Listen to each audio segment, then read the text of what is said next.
Well, everybody, I made a mistake. Fortunately, I've caught it soon enough, and so we're going to be able to resolve it.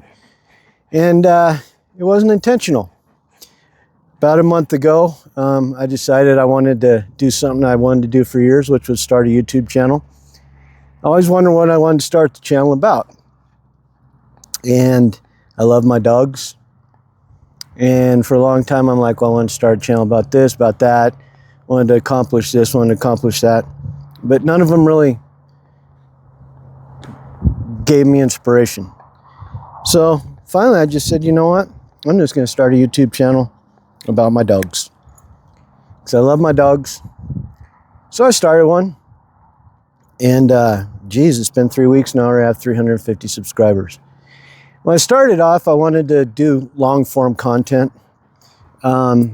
About different things. Right about the time that I started the channel, I joined a program with a highly respected dog trainer by the name of Mike Ritland, former Navy SEAL. He's Navy, I'm Navy, so a lot of other dog trainers out there. Just I looked at his program, looked at his, obviously very qualified man training special operations dogs, and so I was going to do the channel on training this girl right here because she needs some training.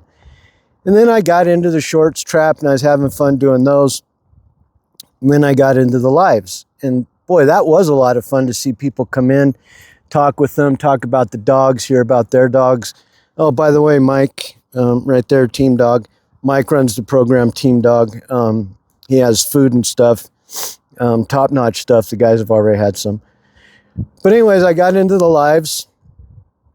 And we're doing, on the shorts, we're doing bacon wars and having fun. The dogs were really having a good time with it. And dogs have been together for about 4 years now. I got her in 2022, got Spirit in 2020.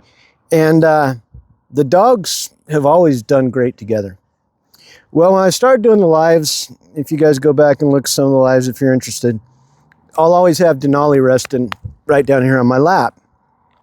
And when we do the lives, I'd feed them a little bit of bacon, and we'd sit there and chat with people, and it was a really good time. Well, last week I started noticing from this one right here some interesting behaviors, very interesting behaviors, and I couldn't quite figure out at that particular time what was going on. And a couple of the behaviors I noticed, if you'll notice, she's not built for. She's not built for a bed. This one doesn't need a bed. She came with a bed. And yet she'd go and she'd start laying in Spirit's bed. Now that's interesting. Never seen her do that before. And then she snapped at him about a week ago outside. And I thought, well, maybe it has to do with the fact that she's in heat. She's been kind of moody and pacing around and panting, as a female dog's going to do. So this week, we're doing a live, and Spirit walks over and she snaps at him. And I thought, she's not in heat anymore. And so I shut the live off right away. And I came back to do another live, and as soon as he would come over towards this spot that she had, she'd start to kind of raise her lips a little bit. And I thought, aha. Okay, so the queen has now decided that she's special.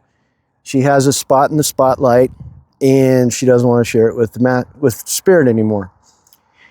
So we go into bed that night, and Mike Ritland's going to kick my ass for this, but they both sleep in the room with me. And Spirit hops up on the bed, and then she hops up on the bed, and she goes over to take his spot. She goes over to lay down where he lays down. And he's laying there, and she starts to go over there, and she starts to curl her lips. And I thought, okay, we got to put a stop to this. And so the next night I did do a live. I had Spirit sitting off to the side, and he started to come over, and sure enough, she did it again. So instead of prodding the bull, so to speak, I'm going to have to figure out a new way to do lives, because I love doing them with you guys. The lives are amazing. I got 300 subscribers, and I didn't ever even plan to get 100. I was doing videos the way I want to do them. I don't do, those quick 8-second dopamine videos, the quick hooks, all the things, that people want to see. I do the videos that I want to do. I make the videos I want to make, and I release them. And so we're going to do some shorts. We'll still do some lives. But a lot of the videos now are going to be the kind of videos that I originally wanted to make anyways, which was working with my dogs, training Denali, using Mike Ritland's program. I'm going to do another video talking about Mike Ritland's program and a couple of the things I'm probably not going to be able to do, and it has nothing to do with any kind of disagreement I have with him. I mean, he's the GOAT when it comes to training dogs. He's also somebody who I highly respect. I watch his podcast because I'm prior military. Incredible man.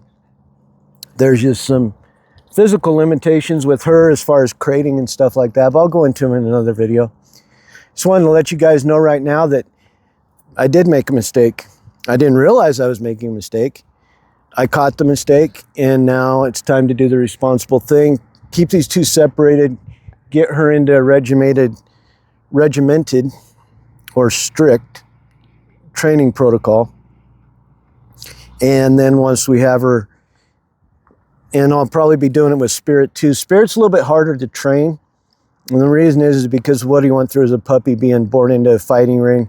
They beat those dogs mercilessly when they're young, trying to make them mean, trying to get them to fight. So anytime I even raise my voice a little bit at her, Spirit will cower down, and he'll just, it's sad, He's a very obedient dog. I mean, you got to tell the guy twice to do something, and you never have to tell him again.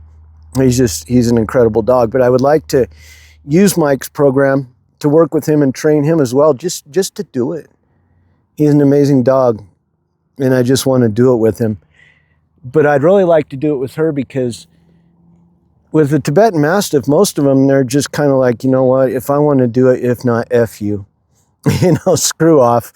I'll do what I want to do when I want to do it. And that's just how Tibetan Mastiffs are. This one, not so much. She actually shows a great desire to have some obedience, to have some structure. And early on when I got her, I had some pretty severe PTSD that I've been able to work through after 30 years. And as I've worked through that and become more self-aware and aware of my environment, I've really seen her for the kind of dog that she really is, and how she really has that opportunity to develop and for me to work with her. And it's something I'm really looking forward to, and it's something I'm looking forward to sharing with all of you, because I know from seeing how you've reacted to the videos that those of you who do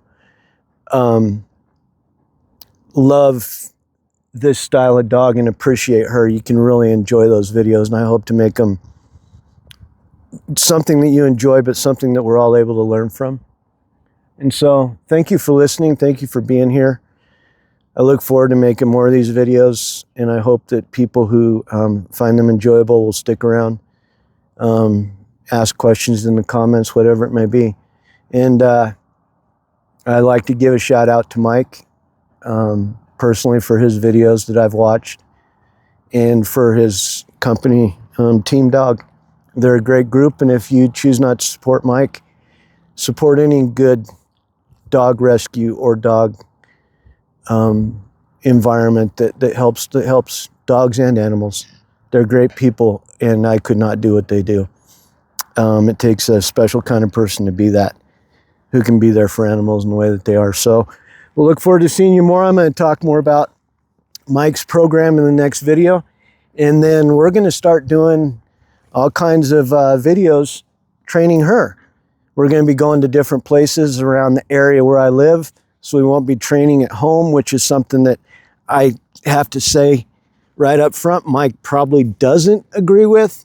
The reason that I'm doing it is I just want to get out, and I think it'll be fun to go to different places in the country and work with her and train her. So thank you everybody for being here through the journey so far.